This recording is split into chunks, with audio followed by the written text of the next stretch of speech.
Carissimi amici di pianoconcerto.it, oggi presentiamo un'altra recensione di microfono. Parliamo oggi dello Spark di Blue, quindi andiamo ad aprire insieme questa nuova custodia.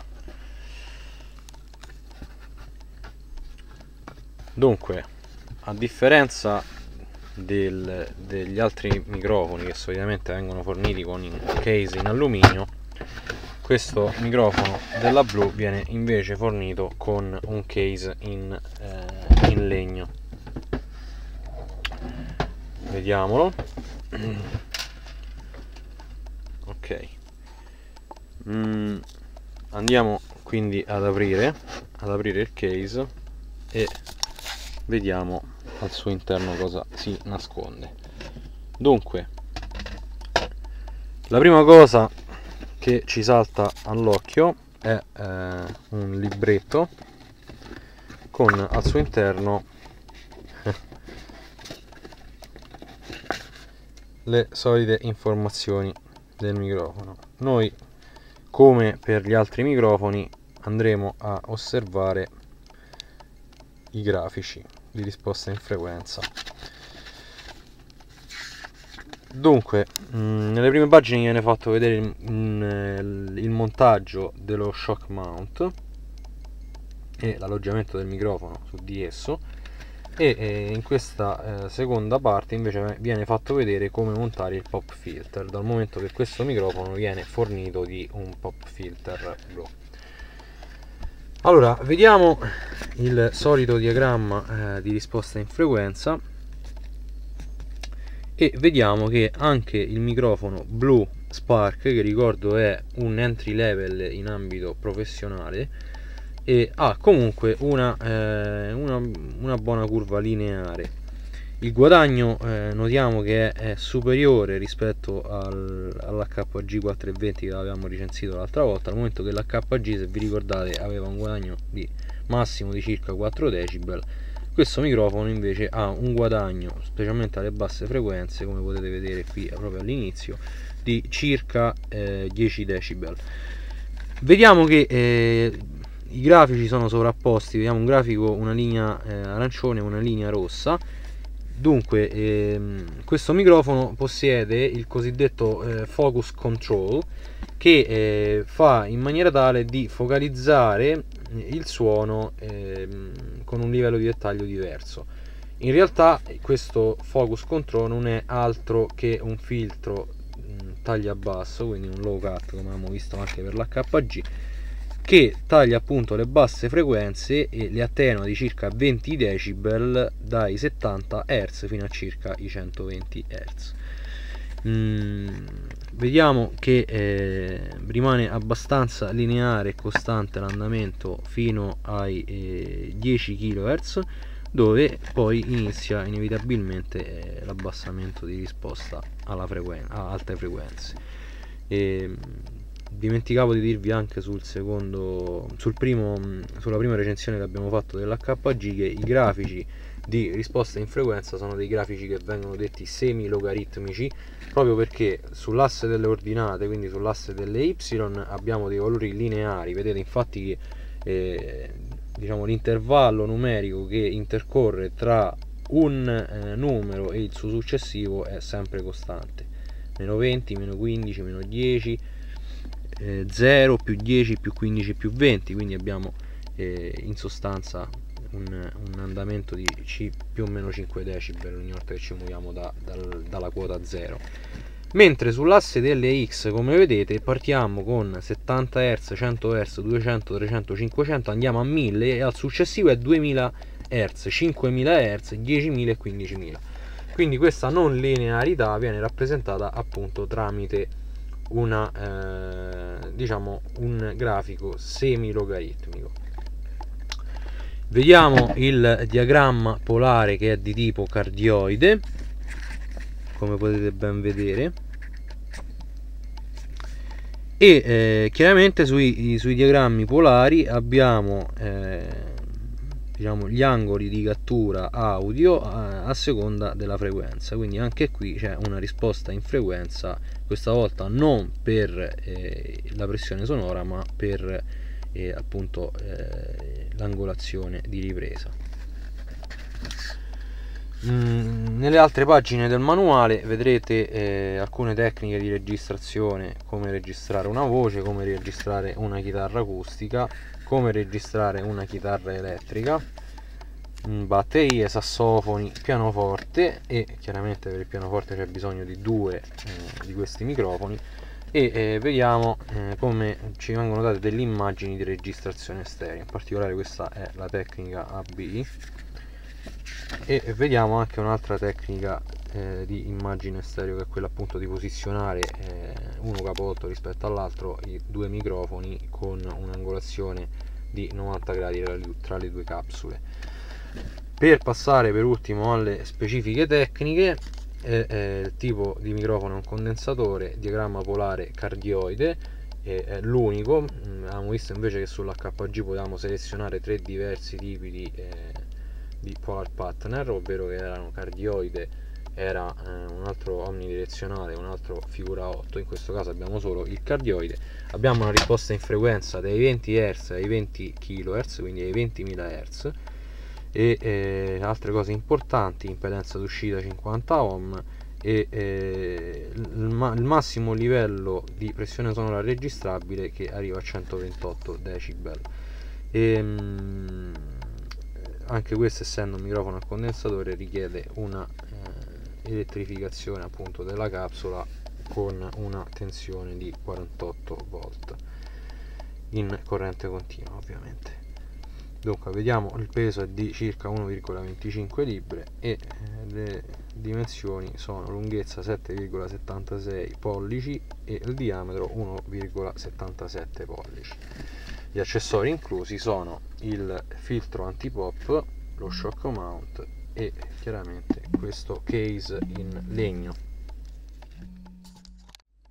Possiamo quindi ora accedere al vano del microfono, rimuovendo questa protezione superiore. Dunque vediamo, come vi dicevo, io proteggo sempre la capsula del microfono, e appunto, come vi dicevo, il microfono viene fornito di uno shock mount, di un filtro anti-pop, e chiaramente qui abbiamo il microfono. Dunque andiamo ad analizzare lo shock mount, uno shock mount diverso da quelli che siamo abituati a vedere nelle confezioni dei microfoni. Svolge comunque il suo lavoro. Ok, vediamo che abbiamo una circonferenza esterna che sorregge una circonferenza interna tramite degli elastici. È molto ben ammortizzato, è realizzato in acciaio. Andiamo avanti, andiamo a vedere il pop filter. Il pop filter è il classico di tutti i microfoni blu. Vediamo appunto un pop filter con lo stemma blu nel fronte, e realizzato in un materiale direi ferroso. Ok, questo pop filter dovrà essere poi infilato sopra alla capsula e avvitato per mezzo di questa struttura a vite che vediamo dietro al microfono. Ok, per ultimo possiamo spacchettare il nostro microfono. Vediamo che il microfono si presenta molto bene. Come la maggior parte dei microfoni della Blue abbiamo una capsula che è separata dal resto del corpo del microfono, e il corpo del microfono di color rosso e arancione con lo stemma blu, e il corpo è racchiuso tra due semisfere, una posteriore e una superiore. La connessione ovviamente è di tipo XLR, e sul retro vediamo che bisogna rimuovere questa vite per poter attaccare il pop filter. Quindi prima di attaccare il pop filter avremo cura di rimuovere la vite per poi posizionarlo. e alla fine in fondo al microfono abbiamo il famoso pulsante di focus control, ovvero il filtro taglia basso. Allora non ci resta che collegare il microfono blu al nostro impianto per verificarne appunto il funzionamento.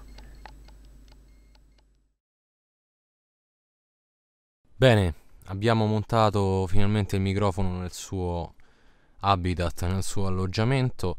Vediamo immediatamente che la voce esce molto pulita appunto da questo microfono, che per il costo secondo me è eccezionale. Ricordo questo microfono della Blue ha un prezzo di circa 199 euro qui in Italia, intorno a 200 euro. Poi chiaramente a seconda dei negozi dove si compra si può trovare insomma quei 20 euro in più o quei 20 euro in meno. È un acquisto che io consiglio a tutti perché è veramente un microfono di qualità, anche essendo un entry level in campo professionale, e vedremo comunque più avanti anche altre prove di altri microfoni. E quello che ci tengo a farvi sentire è come sempre la ripresa di uno strumento acustico, quindi la chitarra, e vediamo solo diciamo poche note giusto per vedere il dettaglio di ripresa di questo microfono di uno strumento acustico. Tra le altre cose, questo microfono è indicato proprio per la ripresa di strumenti acustici, quindi vediamo subito come se la cava.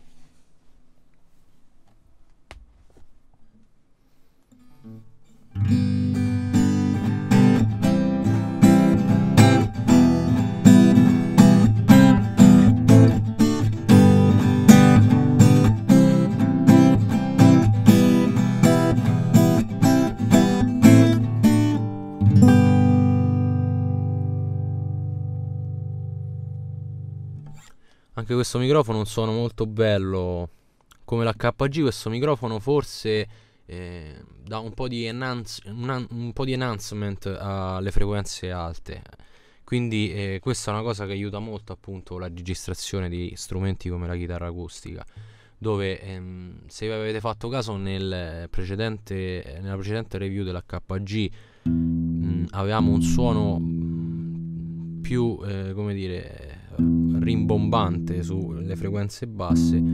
Su questo microfono invece sentiamo che la corda, il suono viene riprodotto proprio quasi come viene suonato. Io in cuffia sento lo stesso suono che sento fuori dalle cuffie della chitarra, cosa che invece non era per quanto riguardava l'HG, che ovviamente ha altre proprietà rispetto a questo microfono della Blue. Infatti l'HG è consigliato per la ripresa ad esempio del pianoforte e della voce, l'HG invece è consigliato per la ripresa di voce e di strumenti acustici, quindi come la chitarra ad esempio. Ovviamente può essere anche ripresa il pianoforte, ricordiamo però in ogni caso che per la ripresa di strumenti come il pianoforte c'è la necessità di utilizzare due microfoni per un'immagine stereo. Tecniche di microfonazione sulla ripresa di strumenti come appunto il pianoforte verranno fatte in tutorial diciamo pensati apposta per questo scopo, dal momento che la microfonazione è un argomento molto difficile da capire, quindi credo non basterà neanche un unico tutorial per dare delle basi, avremo bisogno di almeno 2 o più tutorial. E vedremo appunto come microfonare nel dettaglio strumenti come una chitarra acustica, come microfonare strumenti come una chitarra elettrica, quindi posizionando i microfoni direttamente all'uscita del cono dell'amplificatore della chitarra, quindi il classico clean guitar. E vedremo anche come posizionare i microfoni su ad esempio strumenti a percussione come la batteria, che richiede veramente un'enormità di microfoni, e come mia nota personale dico che ci sono veramente pochi microfoni che rendono bene il suono della batteria in registrazione. Uno di questi diciamo di questi microfoni ad esempio l'Audix, che vende un kit che si chiama appunto DB7, I DB7 sono appunto 7 microfoni per la ripresa di batterie, tra cui abbiamo 4 microfoni, di cui uno per la ripresa dello snare drum e 3 per i tom, e abbiamo uno per la gran cassa e 2 overhead per riprendere appunto i piatti e diciamo tutti i cymbal.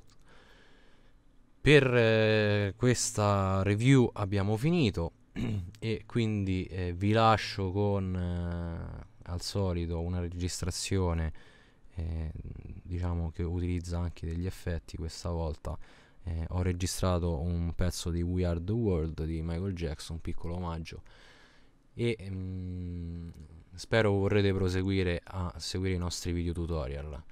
Oltretutto, per ultima cosa, ricordo che i nostri video tutorial sono sottotitolati, quindi possono essere seguiti anche da diciamo persone che non parlano italiano, in quanto possono tradurre automaticamente i sottotitoli appunto in italiano nella lingua di loro preferenza.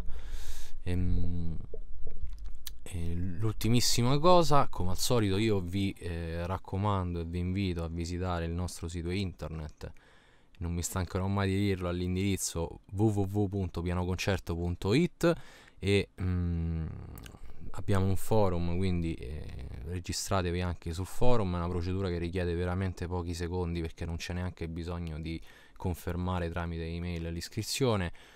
È un bel modo, secondo me, di confrontare le proprie idee con altre persone, di farci domande sui video tutorial, su tutto quello che volete. Quindi io vi aspetto sul nostro sito pianoconcerto.it e vi saluto e rimando appunto al prossimo video tutorial oppure alla prossima recensione. Grazie a tutti per l'attenzione, buon proseguimento.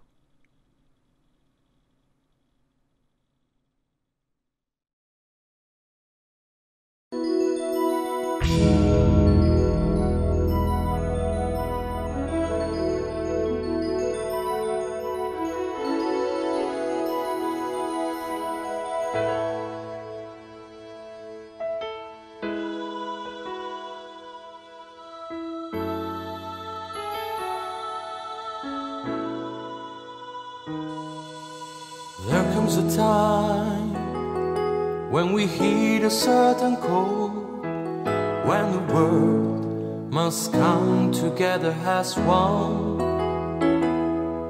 There are people dying, and it's time to lend a hand to life, the greatest gift of all. We can go on pretending day by day that someone somewhere will soon make a change. We are all a part of God's great big family, and the truth, you know, love is all we need. We are the world, we are the children, we are the ones who make a brighter day. So let's start giving. There's a choice we're making, we're saving our lives. It's true, we'll make a brighter day, just you and me.